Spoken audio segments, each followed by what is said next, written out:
Hey, my name is Larry with Goblin Headquarters. Today I'm going to teach you how to play a game called There Grew a Kingdom by Monument Games.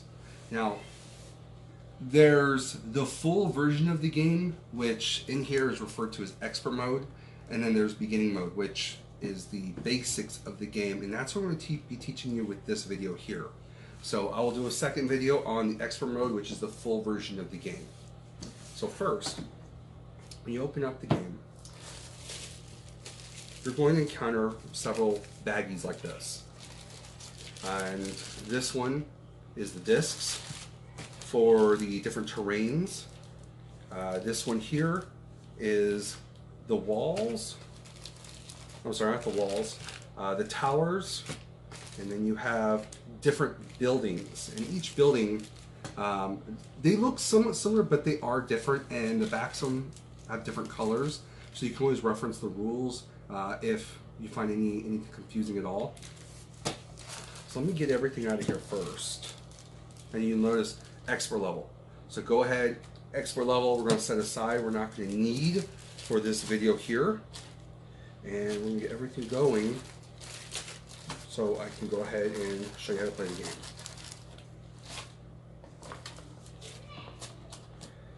These are braces you're going to need towards the end after setting up. Here's the top for There Grew a Kingdom. Everything aside.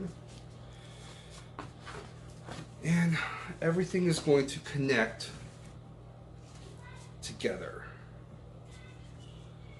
in these little corners. Like a big puzzle. So we're going to connect these little corner pieces, and let me show you a little more about the board here. So this here is your tracker for your glory points, and we'll go over that later on. And this over here is the happiness for your people. These are your troops reserves. These are your supplies. So you have, wood, stone, food, gold, and iron. This is the boots, which indicates the movements for your army, and this is the power, the strength of your army itself, which makes sense when you're getting into battle. We'll go over that later on. But these pieces here, you can see they connect to each other. And this piece here is for the braces. So I'm going to finish setting up, and then I'll explain more. All right, so now that the board has been set up on the outside, now we got to fill the inside with these pieces, which are the terrain tiles. To do that, I'm going to take these out. And this piece harvests wood. This is food. This is iron, rock, and this harvests gold. What we're going to do, take these, shuffle them up, and fill the inside of this board.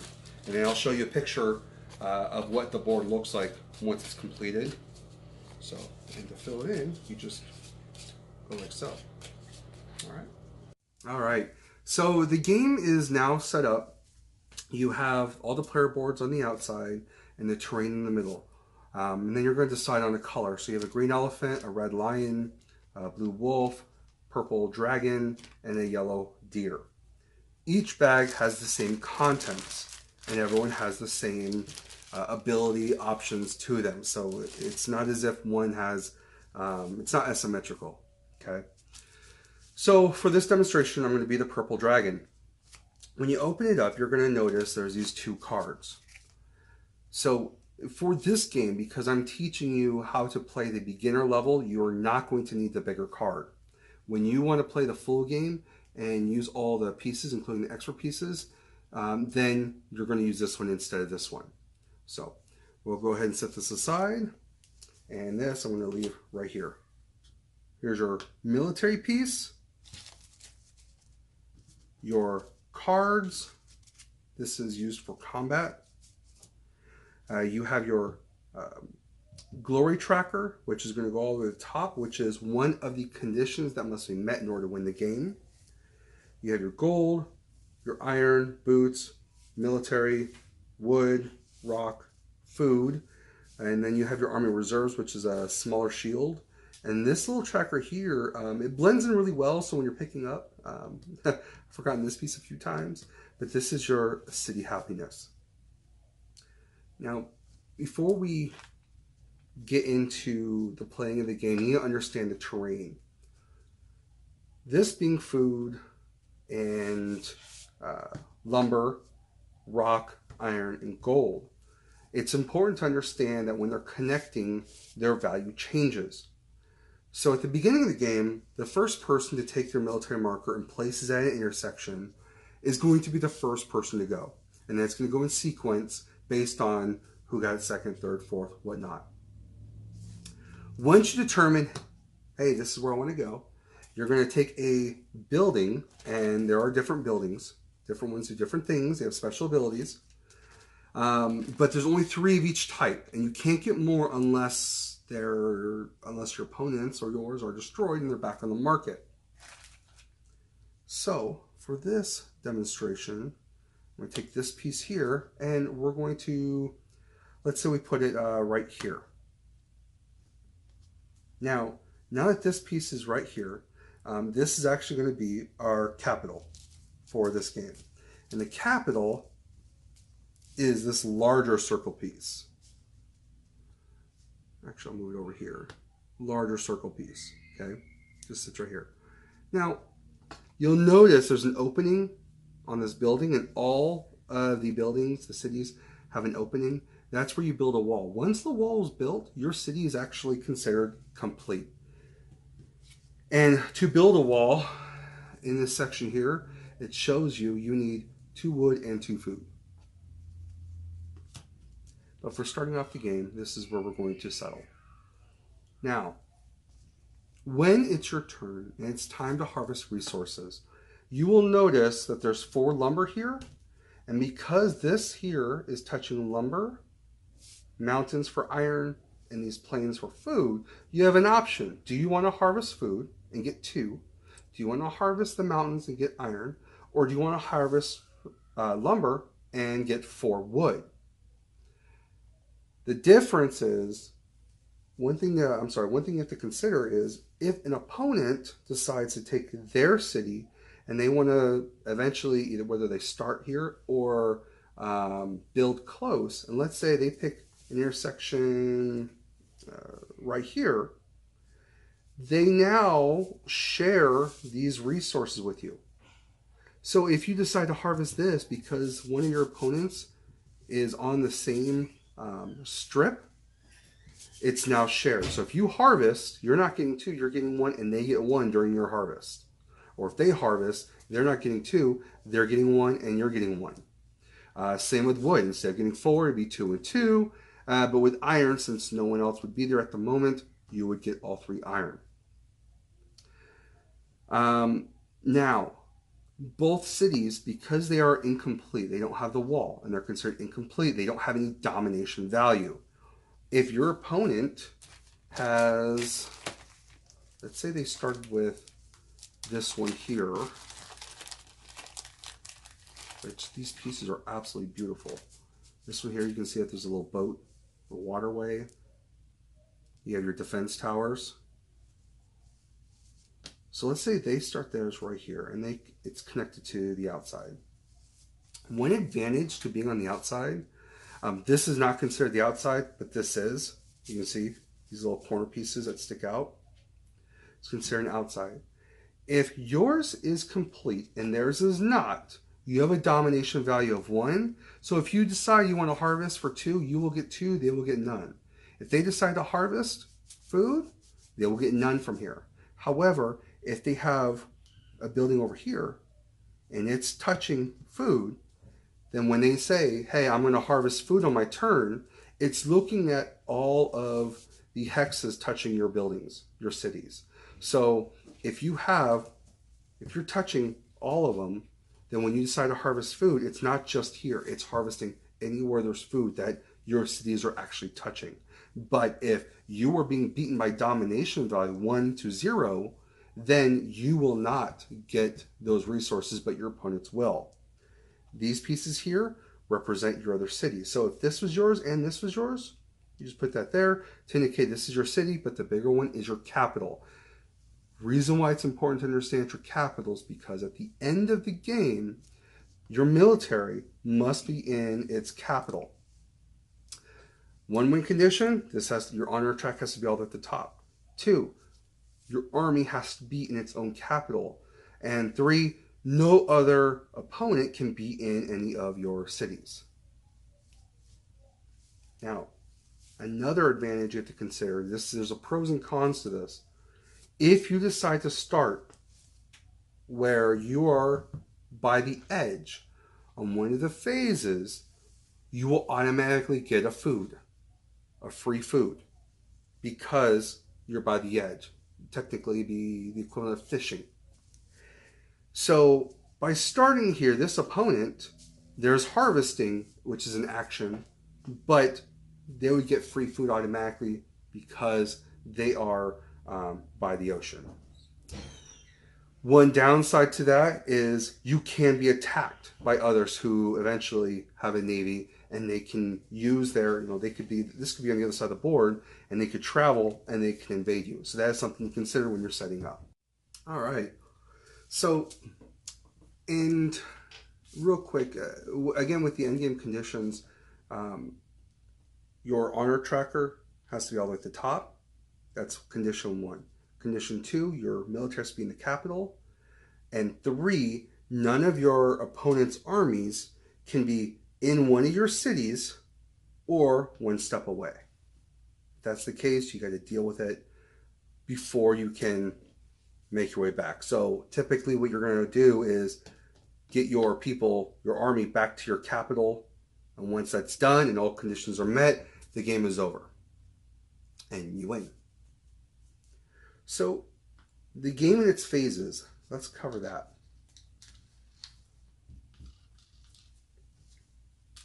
This little card here is extremely helpful in remembering the different phases. So the first phase, this first phase here, or it's called the 0th phase, indicates at the beginning of the turn, are you within one step away from an opponent's city? So if this is you and this is your opponent's city, and you're one step away at the 0th turn, you get 1 honor and they lose 1 honor. Or glory, sorry. If at the 0th action you are within an opponent's capital, you gain 3 glory, they lose 3 glory. And at that point, you can decide if you want to destroy the building or turn the city into yours. If this is your opponent's capital, so let's say they're over here in the city, you're in your opponent's capital at that point in time, and they have a city, then their capital moves to another city, like that. If they don't have another city when you're in their capital, they're now out of the game. Their glory track goes back to 0, and they are completely out of the game. So that is the 0th action. If there's no confrontation in the game, which it can happen, especially if you're playing the beginner mode, if there's no confrontation, then chances are you're going to skip this most of the time.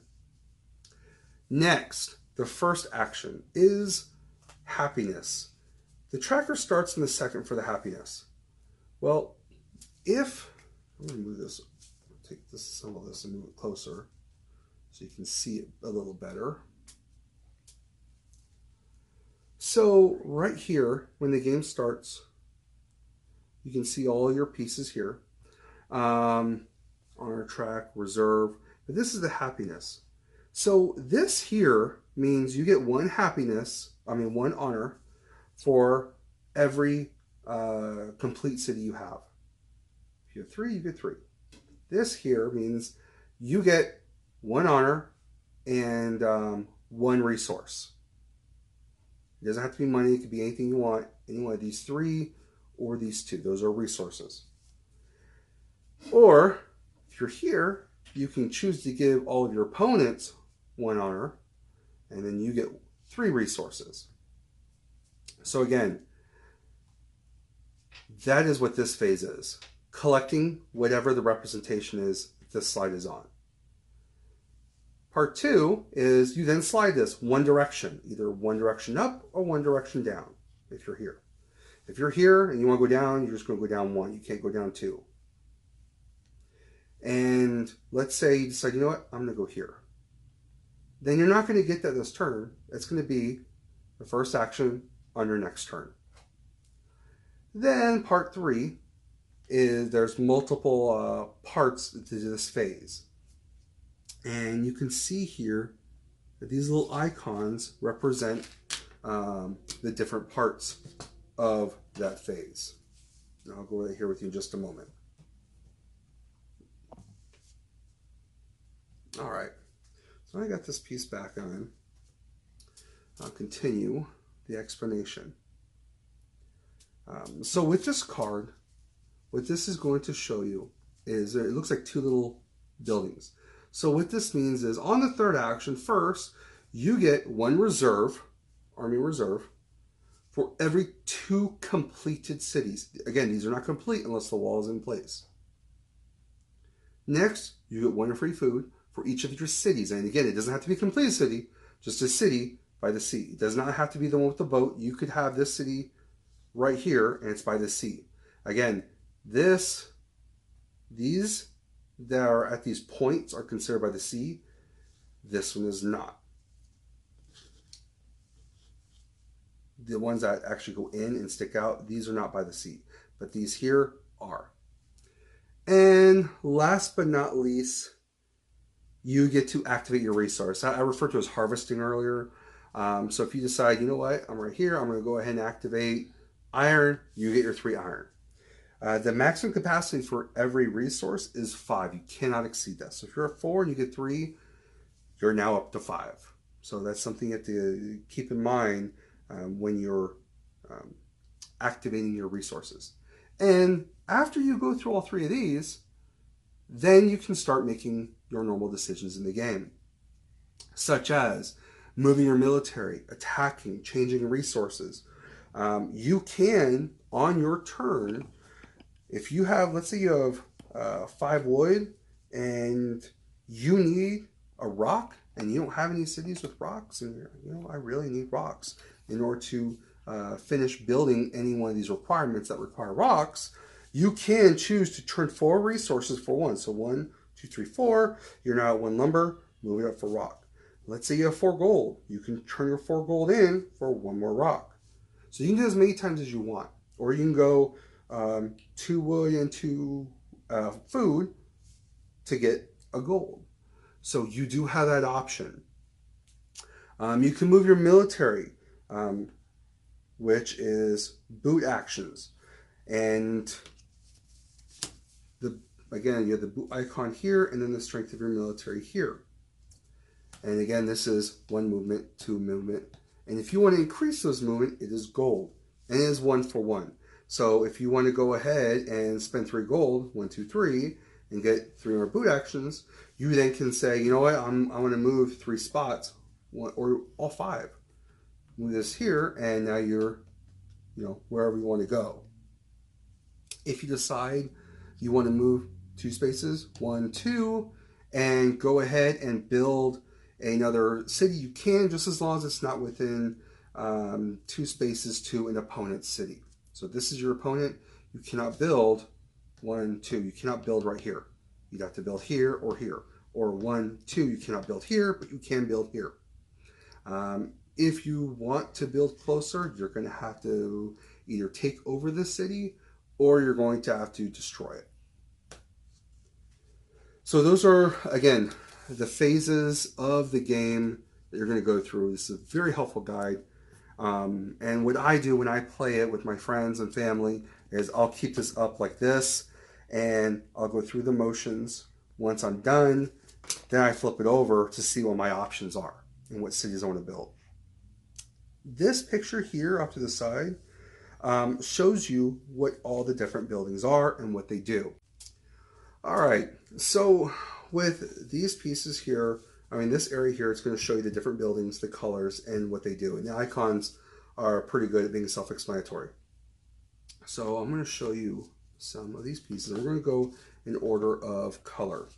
So first is orange, and this is the market city.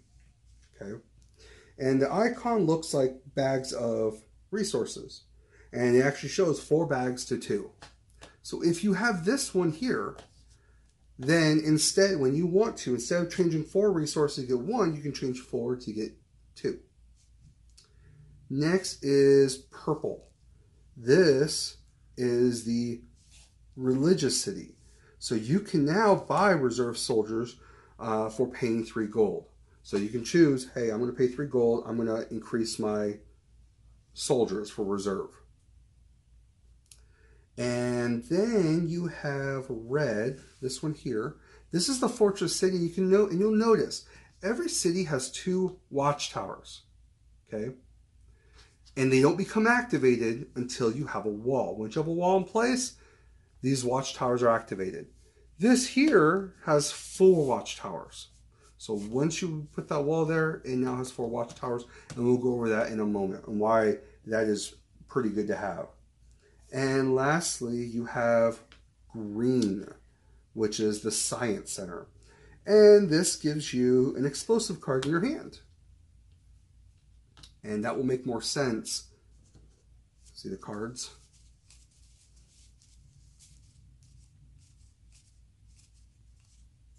There you go. That's the explosive. So this would actually be in your hand when you're actually doing combat.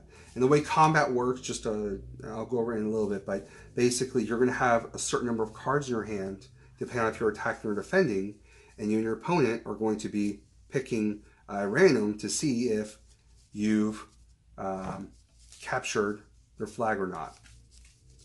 So it's a really cool combat mechanic, and like I said, we'll go over that here in just a moment. But first, you need to understand what the different buildings do and what their functions are. And again, this here, you can always reference instead of having to go straight to the rulebook.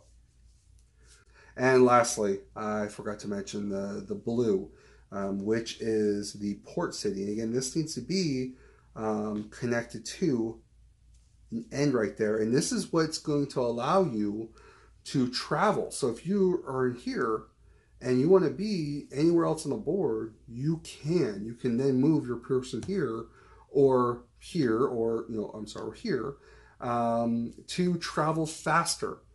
And that's what's going to get you from one area to another. When you move out of the port city to another area, it's only going to cost you 1 boot.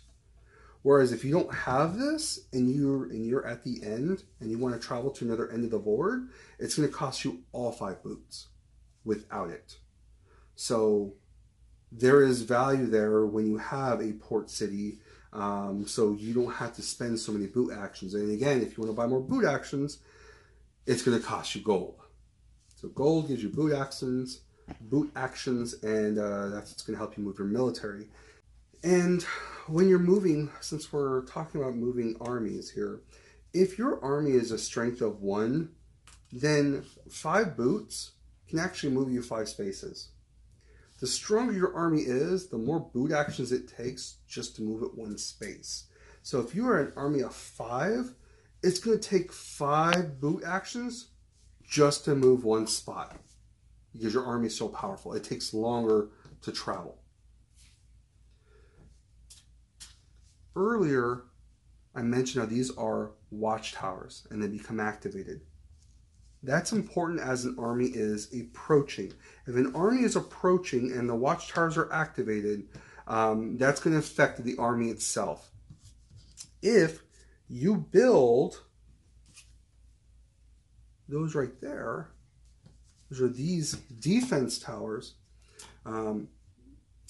These, if you say, you know what, hey, I'm going to go ahead and build defense towers, you're going to take them and you're going to put them on all parts of your building, all 3 sides. Unless you're up against a sea like this, then you're going to go, 1 and 2. And this is greater defense, again, if your army is, if an army is approaching you. If, for example, an army is within 1 spot away, you cannot build this for this particular city. So if an enemy is within 1 spot away or within the city, you cannot build these defense towers. So whenever a city is completed and you add this wall here. And again, to build that wall, looking back on the card here, the wall is 2 wood and 2 food. It's now activated. It's considered a complete city. Your dominance goes up for activating resources, harvesting, and these towers become activated. If your army is at 1 and you have 5 boots, you move 5 spaces over. When you get here, you're going to do a check to see, is my army strong enough to these watchtowers? Well, since there's 2 activated watchtowers, your army is at 1, you would die. And that is suicide, and suicide's not allowed in the game. If your army is at 2, for example, and you approach it and it has 2 watchtowers, then what's going to happen is, because you're not at a greater strength than the city itself with its 2 watchtowers, you're actually going to lose an army in that case. Now, to make your army stronger, it's cheaper if you're in your own capital. So right now, if this is an army of 2 and you want to go from 2 to 3, and let's say you're in the capital, so let's say you're purple right now and you're sitting in your capital and you want to go from an army of 2 to 3, you have to spend 3 reserves. If you want to go from 1 to 2, you have to spend 2 reserves. Once you're at 2 and you want to go to 3, you have to spend 3 reserves. If you want to go to 4, you have to spend 4. If you want to go to 5, then you have to spend 5. If you are outside your capital, then it's that number plus 1. So if you are at 2, so in this case, if you're this guy, you're at 2 and you want to increase it to a 3, then you have to spend, to go from 2 to 3 is 3 plus 1 is 4. So 4 would get you up there that one more. There is, let's say you're at a far part of the board and you're trying to make some pretty quick movements. Then what you're going to do is, not only do you have boots to spend, but you can always reduce your army strength by 1 to put your boots up to 5.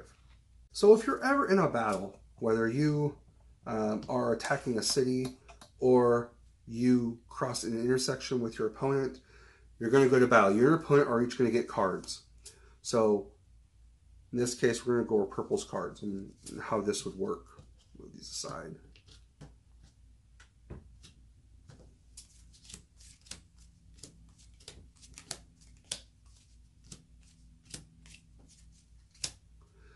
And you'll notice there are these shield cards. There's quite a few of them.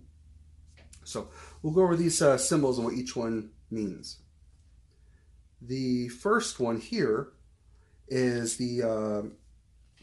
it's a surrender card.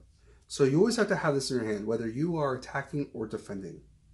When the opponent picks this card from their hand, the opponent gets a glory point and a reserve soldier. So this is going to go up 1. And you get it and you also decrease your army by 1. And at that point in time, if this is taken from your hand, you get to choose if you want to continue forward or you want to put this back in your hand and continue on with the battle. This is your shield card. You get 1 for every strength of your army. So if you are an army of 4, you are going to have 4 in your hand. If you're an army of 1, you're only going to have 1 in your hand. Obviously, the more cards in your hand when you're going to battle, it's going to decrease the odds of your opponent capturing your flag in your hand. There is the special shield card. You get this card if the battle is held in your capital or if your army strength is at 5. So if you're at 5, you're going to have this plus these. But if the battle is taking place in your capital, then this is going to be one of the shield cards in your hand. And next is the wall card. So this wall card here, you get this if your army is located in the center of a city, regardless of who owns the city. So if it's your city or opponent's city, you're going to get this wall card. And next is the peasants. Okay, so this is the peasant card. You get this in the battle if it's located in your city. So it is a returnable battle card. So if it's picked, it can go back to the hand. That's what this symbol means. It's returnable. Then you have the explosive card. So again, if you own the science, which is this triangle looking one here, you then get to add this card to your hand. And it is returnable. And this is the king card. You're only going to use this as an expert level. So if you're only playing the beginner level, this isn't even an option in the game. So the way battle would work is, so let's say I have an army of 1 and I have a science center, and this is taking place in a city. So for being in a city, for having an army of 1, or let's say army of 2, an army of 2 taking place in a city, village. Let's say I have a science center, I add that, and this is the flag. What's going to happen is you and your opponent are going to take turns, shuffle this about. They're randomly going to pick one. So let's say you pick this one. All right, this card's out. Your turn, you grab a card, take it from theirs. And let's say you guys keep going until someone grabs this card. When that card is grabbed, then again, at that point, those actions are going to take place where your reserve is going to go up, your opponent's army is going to go down, and then they can decide if whether or not you want to continue the battle or lose the battle. And that is the battle for the game. So if after a battle has taken place, there's a few things that occur. If, let's say you lose the battle, but you still have an army. So let's say the flag is floating and you decide, you know what, I don't want to battle anymore, I'm done. You're going to move one space away. And your turn ends immediately. Now, there is something called a quick action, and you can do all of the actions of the game that the rules allow, except the start actions and any aggression actions such as attacking someone. If your army is dead, you're going to take your army, place on the flag over here, and then you're going to move your army and your boots back to 0. But you can spend a reserve soldier over here, provided you have any, and go ahead and put, or 2 reserve soldiers, if after it's renewing and it's not placed on your capital, to go ahead and get 1 more army and 2 boots. So that is how you attack. That is how you harvest. Those are all the different actions of the game to get you started with the beginning phase of the game. Okay, so again, it's called There Grow Kingdom by Monument Games. You can look them up on Facebook, and I highly recommend it. A lot of fun, and again, beautiful artwork, beautiful everything, icon, craftsmanship. You can see that there's a depth to all of this here. The details in these little city buildings, you can see the details.